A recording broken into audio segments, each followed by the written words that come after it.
حدیثیں سرکار دو عالم صلی اللہ تعالی علیہ وسلم نے فرمایا جس کہ جو کوئی شخص جمعہ کے دن 200 بار درود پاک پڑھے اس کے 200 برس کے گناہ معاف کرے. اب یہ 200 برس تو ہم نہیں جیتے نارملی، لیکن یہ سمجھانے کے لیے ہوتا ہے کہ اتنے گناہ معاف ہو جاتے ہیں. ایک اور جگہ پیارے آقا علیہ السلام فرماتے ہیں اور دنوں کا درود فرشتے مجھ تک پہنچاتے ہیں، اور جمعہ کے دن کا درود جو پڑھتا ہے بنفس نفیس میں خود سماعت کرتا ہوں. یعنی ڈائریکٹ ڈائلنگ ہوتی ہے جمعے کے دن کہ ہم درود پڑھتے ہیں اور پیارے آقا صلی اللہ تعالی علیہ وسلم اسے خود سماعت فرمائے گا. عاشق رسول کے لیے بڑی کیا ساتھ ہے. تو ہمیں چاہیے جمعہ کا ٹارگٹ پہ لے لیا کریں، جمعے کے دن کا پلان کیا کریں. دیکھیں نا، اگر مثال کے طور پہ کبھی گورنمنٹ کی طرف سے یا کسی ادارے کی طرف سے کوئی اسکیم لانچ ہو جائے کہ جناب آج کے دن جو بھی آپ خریدیں گے یا جو بھی آپ خرچ کریں گے وہ ڈبل آپ کو اس کی چیز ملے گی، یا آپ کی جو نوکری ہے یا آپ کا کاروبار ہے آپ جتنا کمائیں گے آج جو اس کو ڈبل کر دیا جائے گا، تو ہم اس دن پھر کتنی محنت کریں گے. تو یہ ڈبل نہیں ہو رہا، ملٹی پلائی بائی 70 ہو رہا ہے، اور ہر جمعے ہو رہا ہے. اللہ کرے کہ ہم جمعے کی اہمیت سمجھیں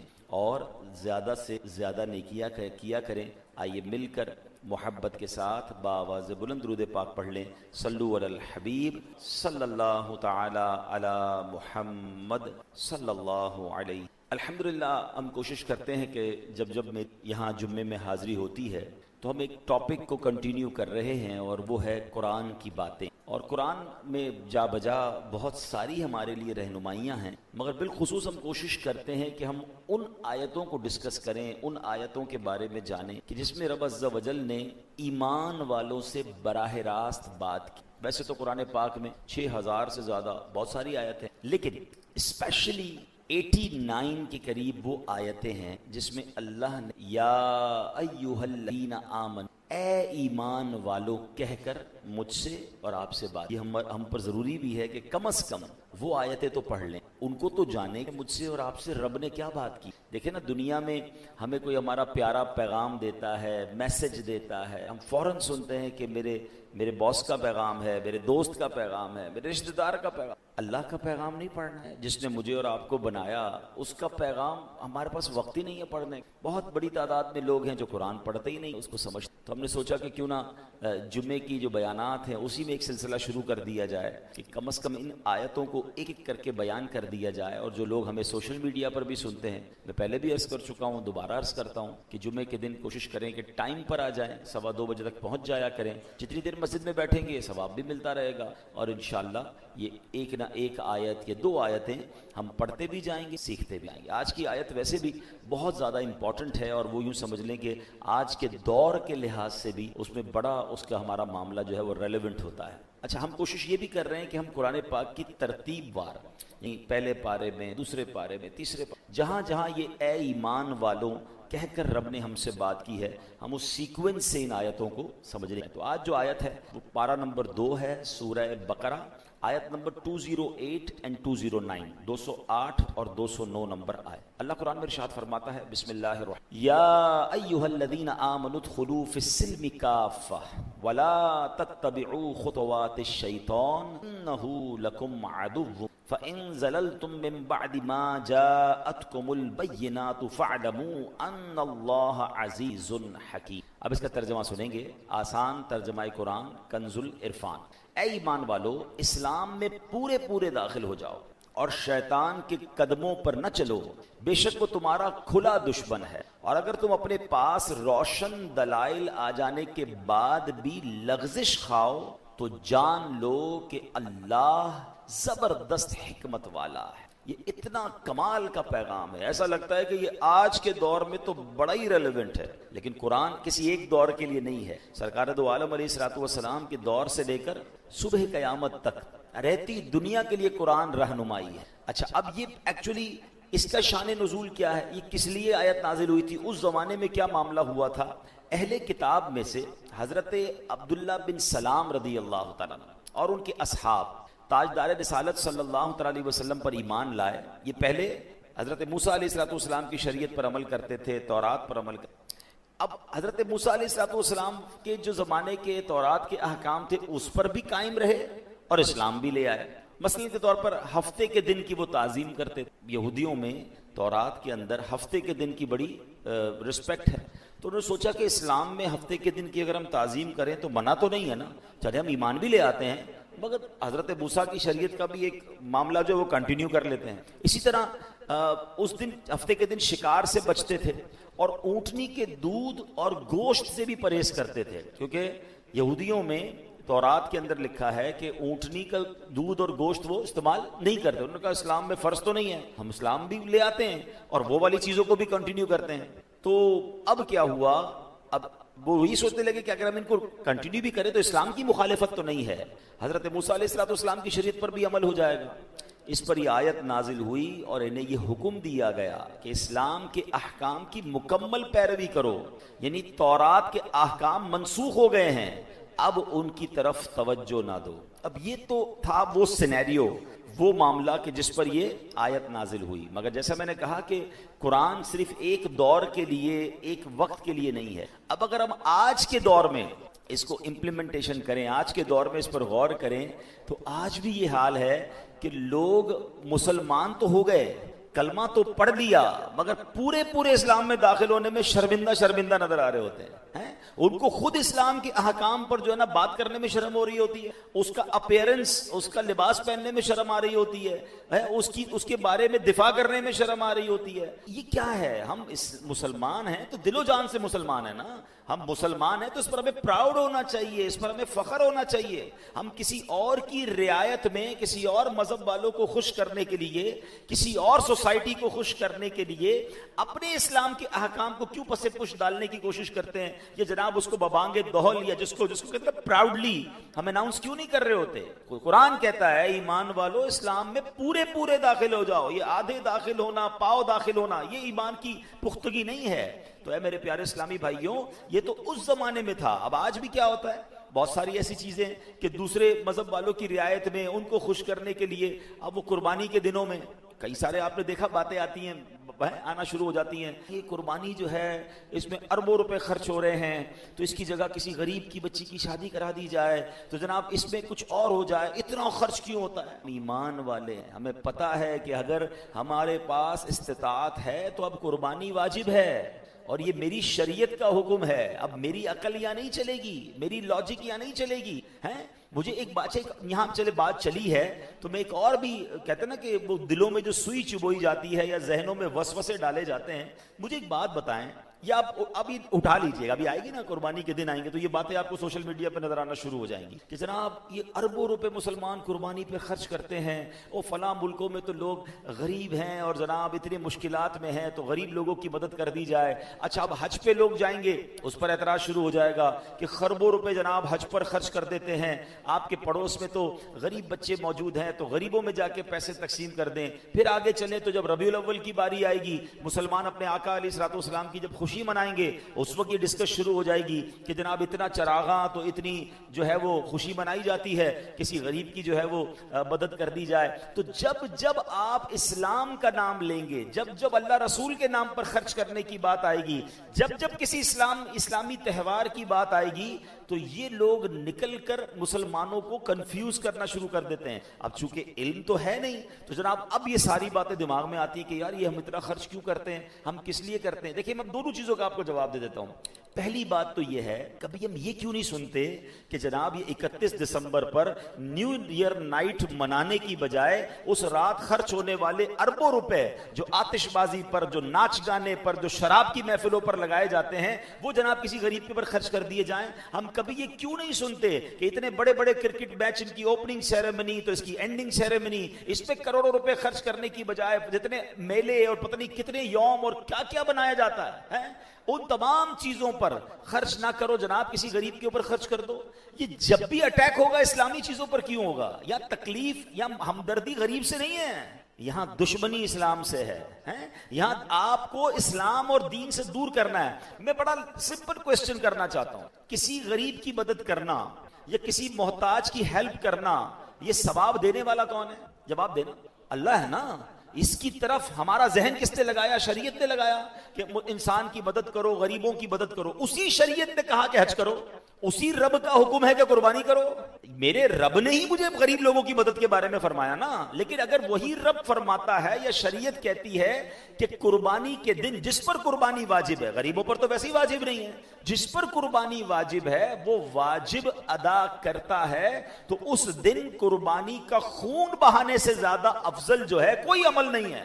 تو اب اس دن کوئی کہے میں قربانی چھوڑ کے میں جناب اس کے پیسوں سے کچھ اور کر لوں، یہاں آپ کی اور میری عقل نہیں چلے گی. جو شریعت کا حکم ہے وہ چلے گا. اچھا اب آ جائیں، کیا ہمارے ان تہواروں میں غریبوں کی مدد نہیں ہوتی ہے؟ کروڑوں ایسے مسلمان ہیں جو ان دنوں میں گوشت کھاتے ہیں جن کے گھر میں سارا سال گوشت نہیں پکتا.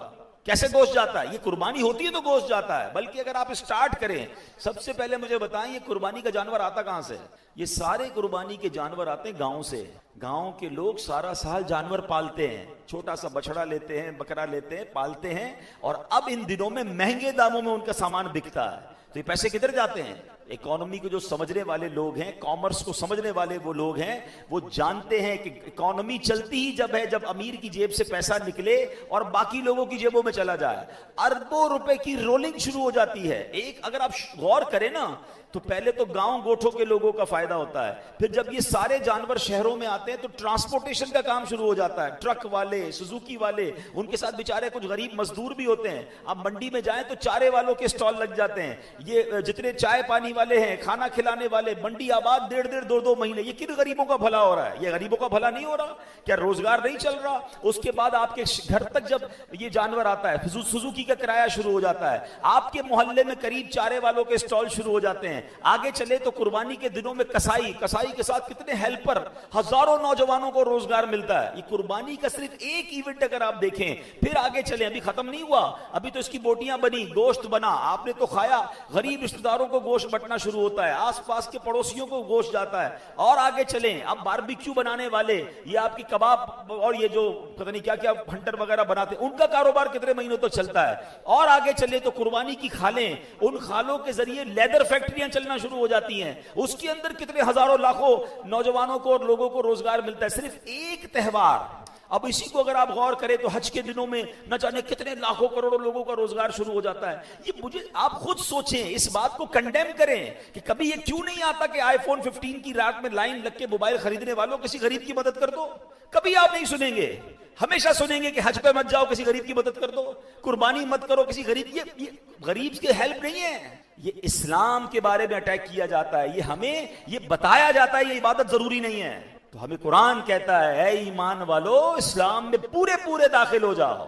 ہم لوگ بعض اوقات یہ سوشل میڈیا کمپین سے، کیونکہ علم سے دوری ہے، اسلام کے احکام کے بارے میں اتنا پتہ نہیں ہے، تو جناب پھر شریعت کا مذاق، بعض اوقات فرض اور واجب چیزوں کو چھوڑنے کی باتیں شروع ہو جاتی ہیں. اگر کسی غریب کی مدد کرنے پر ثواب رب نے دینا ہے، اسی رب کا حکم ہے کہ جناب اگر آپ پر فرض ہو گیا تو اب آپ نے حج کرنا ہے. بلکہ پلر آف اسلام ہے، 5 پلر ہیں اسلام کے، بچپن سے سن رہے ہیں نا، اللہ پر ایمان لانا، پھر نماز، روزہ، حج اور زکوٰۃ. اب لوگ کہتے ہیں حج نہ کرو، حج فرض نہ ہے. سنیے حدیث پاک. چلیں لگے ہاتھوں میرے یہاں کے اسلامی بھائی بھی اور ویورز بھی سوشل میڈیا کے سن لیں. کئی لوگوں نے ابھی تک حج نہیں کیا، حج فرض ہونے کے باوجود.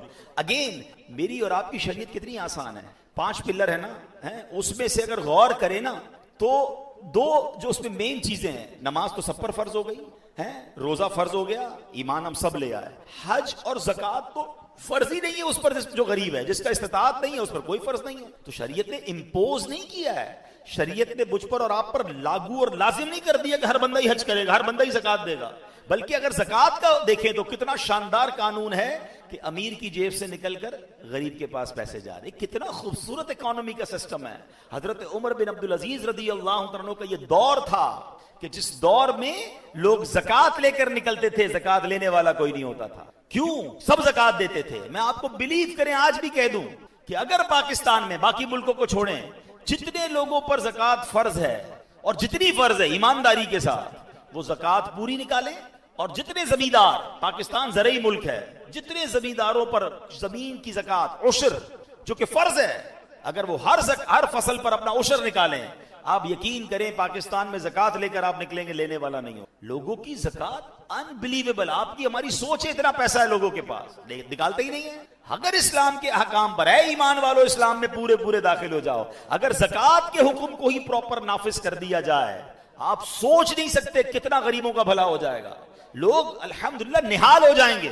5% پاکستانی اگر صرف پاکستان کی بات کریں تو پراپر پوری زکات نہیں نکال رہے ہوتے, جو ہماری کیلکولیشن ہو سکتا ہے 5 کی جگہ 10% ہو. تو یہ حال ہے. اسلام میں پورے داخل ہونے کا مطلب یہ ہے ہمارا معاشرہ خوشحال ہو جائے گا. تو بات چل رہی تھی کہ ہمیں یہ بات سمجھنی ہے کہ جب شریعت, اچھا حج کی بات چل رہی تھی کہ جو استطاعت کے باوجود حج نہ کرے. حدیث پاک کا مضمون ہے, میرے آقا فرماتے ہیں, ذرا ڈر جانا, اللہ کے حبیب علیہ الصلوۃ والسلام فرماتے ہیں کہ جو استطاعت کے باوجود حج نہ کرے مجھے کوئی غرض نہیں. یعنی حدیث پاک کا مضمون ہے کہ وہ مجھے کوئی پرواہ نہیں کہ وہ عیسائی ہو کر مرے یا یہودی ہو کر. یعنی اس کا مطلب یہ ہوا کہ جو استطاعت, اگین اس کے پاس پیسہ ہے, اس کے پاس اسباب ہے اور وہ حج نہیں کرتا, اس کے ایمان پر خاتمہ نہ ہونے کا خوف ہے. اگر کوئی میرا ایسا بھائی مجھے سن رہا ہے, میری کوئی ایسی بہن مجھے سن رہی ہے کہ جناب بعد میں کر لیں گے حج, اگلے سال کر لیں گے, ابھی ذرا بچی کی شادی کر لیں, ابھی ذرا گھر بنا لیں, فرض ہو گیا, اب تاخیر نہ کریں, اب جائیں, فوراً کریں. اور میں آپ کو صحیح بتا رہا ہوں, اگر آپ کے کچھ مسئلے ہیں نا, لوگ کہتے ہیں بچی کی شادی ہو جائے, فلاں چیز ہو جائے, ارے ادھر جاؤ, ادھر جا کے سارے کام پہلے ہی ٹھیک ہو جاتے ہیں. مٹتے ہیں جہاں بھر کے آلام مدینے میں, بگڑے ہوئے بنتے ہیں سب کام مدینے میں. وہ جگہ تو کام بنانے والی ہے. اگر پریشان ہو تو پہلے چلے جاؤ. اور حج کرتے وقت یہ بھی نہ سوچے کہ بے غریب ہو جاؤں گا, اتنے سارے پیسے لگ جائیں گے. فرض ہو گیا, کرو. حدیث پاک کا مضمون ہے حج کرو, غنی ہو جاؤ گے. حج کرنے سے اور مال میں اضافہ ہوگا.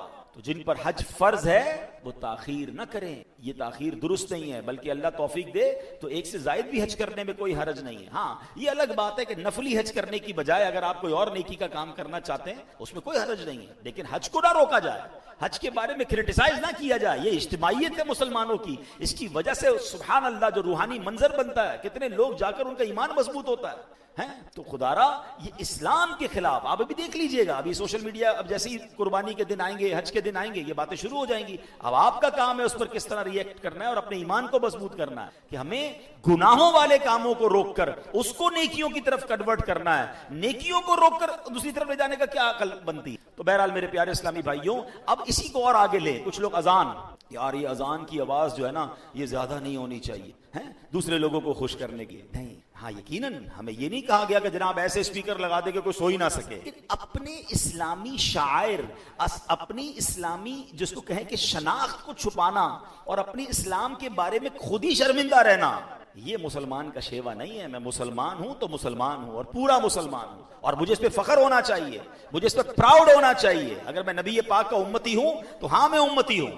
تو یہ اگر آپ کا انداز ہوگا انشاءاللہ, اور یہ ہمیں اپنے آنے والی نسلوں کو سکھانا ہے. اے میرے پیارے اسلامی بھائیوں, اسی طرح عورت کے حوالے سے آپ دیکھیں نا, آج کل عجیب عجیب باتیں شروع ہو گئی کہ جناب عورت کی ترقی کی راہ میں پردہ رکاوٹ ہے. مسلمان کہلانے والے, غیر مسلم کہے تو چلے وہ تو ایمان والا نہیں ہے نا. تم ایمان بھی لائے ہو, اسلام بھی کہتے ہیں میں مسلمان ہوں, اور تمہیں شریعت کے حکم پر پرابلم ہے. اسلام جتنا عورت کے حقوق دیتا ہے, کون سا مذہب دیتا ہے, بچپن سے لے کر اس کی آخرت تک. یعنی آپ دیکھیں تو پہلے بیٹی کو, نبی پاک علیہ الصلوۃ والسلام فرماتے ہیں بیٹیوں کو برا نہ کہو کیونکہ میں بھی بیٹیوں والا ہوں. بلکہ حدیثیں ہیں کہ جس کی 3 بیٹیاں ہوں, جس مضمون ہے حدیث پاک کا, ان بچیوں کی صحیح طریقے سے پرورش کرے تو وہ اس پر ماں باپ پر جنت واجب ہو جاتی ہے. بچیوں کو تو جنت میں جانے کا ٹکٹ دیا گیا. ایک صحابی نے کہا حضور کسی کی 2 بیٹیاں ہوں, فرمایا 2 بیٹیاں ہوں تو بھی جنت واجب ہو جاتی ہے. ایک صحابی کہتے ہیں حضور 1 بیٹی ہو, فرمایا 1 بیٹی ہو پھر بھی جنت واجب ہو جاتی ہے. یعنی بچی کے تو پیدا ہوتے ہی نبی پاک اس کے فضائل بیان فرما رہے ہیں. ماں کے قدموں تلے جنت فرمایا ہے.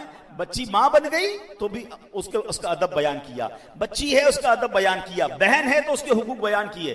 جتنا اسلام نے عورتوں کے حقوق بیان کیے, مگر اپنے اسلام پر ہی کچھ لوگ شرمندہ گھوم رہے ہیں کہ نہیں جناب یہ جو پردہ ہے نا اس کی وجہ سے عورت جو ہے اس کی راہ میں, ترقی کی راہ میں رکاوٹ ہے. پھر کیسے ایمان لائے ہو آپ؟ کیا قرآن نہیں پڑھتے, حدیثیں نہیں پڑھتے؟ اسلام میں پورے داخل ہو, اسلام ہی کے احکام پر عمل کر کے انشاءاللہ آپ کی دنیا بھی بننی ہے, آپ کی آخرت بھی بننی ہے. تو اے میرے پیارے اسلام, اب لوگ کہتے ہیں معاذ اللہ یہاں تک باتیں, میں بہت ساری باتیں چونکہ یہ لائیو جا رہا ہے میں نہیں کر سکتا, مگر اسلامی ملک میں مسلمان کہلانے والے باتیں کر رہے ہیں کہ نکاح کی کیا ضرورت ہے, ایک ساتھ رہ لیں پارٹنر کے طور پر.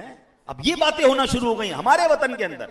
میں کیا کہوں, مطلب اب میں جملہ کہوں گا تو آپ سمجھ جائیں گے میں کس طرف کیا. اب میری مرضی کہہ کر عورتوں کو, یہ ہماری مائیں بہنیں بھی پاگل ہو گئی ہیں کہ وہ سمجھتی ہیں کہ یہ ہمارے حقوق کی بات کر رہے ہیں. یہ آپ کے حقوق کی بات نہیں کر رہے, یہ آپ کو روڈ پہ لانے کی بات کر رہے ہیں. یہ آپ کو کھلونا بنانے کی بات کر رہے ہیں. اسلام نے تو ایک تقدس دیا عورت کو. اسلام نے تو ایک پردے کے اندر، دیکھیں دنیا کی ہر قیمتی چیز جو پیکنگ کے ساتھ ملتی ہے، جتنی قیمتی ہوتی ہے اس کی اتنی جناب اس کو پیک کر کے رکھا جاتا ہے کہ یہ قیمتی ہے، ڈائمنڈ ہے. پتھر روڈ پر پڑے ہوتے ہیں لیکن ڈائمنڈ روڈ پہ نہیں ہوتا. ڈائمنڈ کو پیک کیا جاتا ہے. بڑی اچھی مثال ایک بار وہ سوشل میڈیا پہ تھی کہ ایک مٹھائی کو کھلا رکھ دیں اور ایک مٹھائی کو پیک کر کے رکھیں تو جو کھلی ہوگی اس پہ ساری مکھیاں چلی جائیں گی. وہ عورتیں سمجھتی ہیں کہ ہم بے پردہ ہوں گے تو ہماری ترقی ہے. یہ بے پردہ کر کے آپ کو ہوس کا کھلونا بنایا جا رہا ہے اور وہ سمجھتی ہے کہ جناب ہماری ترقی میں یہ رکاوٹ ہے. نہیں، جو اسلام کہتا ہے وہ میری اور آپ کی ترقی ہے. تو خدا را اگر آپ مسلمان ہیں، آپ میری بہنوں سے میں بات کر رہا ہوں، بلکہ ان مردوں سے بھی بات کر رہا ہوں جو اپنے گھر کی خواتین کو بے پردہ کر کے سمجھتے بڑی ترقی ہم نے اپنا لی. قرآن کہہ رہا ہے ایمان والو اسلام میں پورے داخل ہو جاؤ. یہ کیسا اسلام ہے کہ اسلامی کے احکام پر ہم مطمئن نہیں ہیں؟ ہم خود ہی شرمندہ ہیں کہ جناب یہ کیوں اسلام میں پردے کا حکم ہے. ارے حکم ہے تو ہم نے ماننا ہے اور یہی ہمارا ایمان ہے. کاش یہ بات سمجھ آ جائے. سبحان اللہ. ایمان مجمل اور ایمان مفصل کیا ہے؟ آؤ میں آپ کو سناتا ہوں. آمنت باللہ کما ہوا باسمائہ وصفاتہ وقبلت جمیع احکامہ اقرار باللسان وتصدیق بالقلب. میں ایمان لایا اللہ عز و جل پر جیسا کہ وہ اپنے اسماء اور اپنی صفات کے ساتھ ہے اور اس کے تمام احکام کو مانا. زبان سے اقرار اور دل کی تصدیق کرتے. زبان سے اقرار ہے، دل کی تصدیق نہیں ہے. بہت سارے لوگوں میں دل نہیں مان رہا ہے، زبان مان رہی ہے. ایک اور کیا ہم کب پڑھتے ہیں؟ ایمان مفصل کیا ہے؟ آمنت باللہ وملائکتہ وکتبہ ورسلہ والیوم الآخر والقدر خیرہ وشرہ من اللہ تعالی والبعث بعد الموت. میں ایمان لایا اللہ پر اور اس کے فرشتوں پر اور اس کی کتابوں پر اور اس کے رسولوں پر اور آخرت کے دن پر اور اچھی بری تقدیر کے اللہ عز و جل کی طرف سے ہونے پر اور موت کے بعد اٹھائے جانے. ایمان ہے نا، مرنے کے بعد اٹھانا ہے، اٹھنا ہے، جواب دینا ہے. جس کو مرنے کے بعد اٹھنے پر ایمان ہے وہ حرام کیسے روزی کما سکتا ہے؟ تھوڑے پیسے ادھر کما لوں گا ادھر مار نہیں پڑنی. وہ کیسے کسی کے پیسے چھین سکتا ہے؟ وہ کیسے چوری کر سکتا ہے؟ وہ کیسے ڈکیتی ڈال رہا ہے؟ وہ کیسے کسی کو قتل کر رہا ہے؟ وہ کیسے کسی پر ظلم کر رہا ہے؟ مرنے کے بعد اٹھنا ہے اور ادھر کیسے جواب. پلیز اس بات کو یاد رکھنا. صرف یہ دنیا نہیں ہے، ہم سب نے 50 60 70 سال کے بعد چلے جانا ہے اور لے کر نہیں جانا، ادھر ہی چھوڑ کے جانا ہے. چھوڑ کے ادھر جانا ہے، جواب ادھر دینا ہے. عقل مندی دیکھیں ان لوگوں کی کیسی بے وقوفی ہے کہ حرام جمع کر کے لوگوں پر ظلم کر کے رشوت لے کر سود کا کام کر کے جیسے بھی جناب پیسہ آ رہا ہے قبضہ کرنا ہے اور سب ادھر ہی چھوڑ جانا ہے اور مار ادھر کھانی ہے. کمال دیکھیں، بیوی بچے موج کریں گے، بعد میں ادھر پیسے رہ جائیں گے، قبر میں تو لے کے نہیں جاؤ گے نا.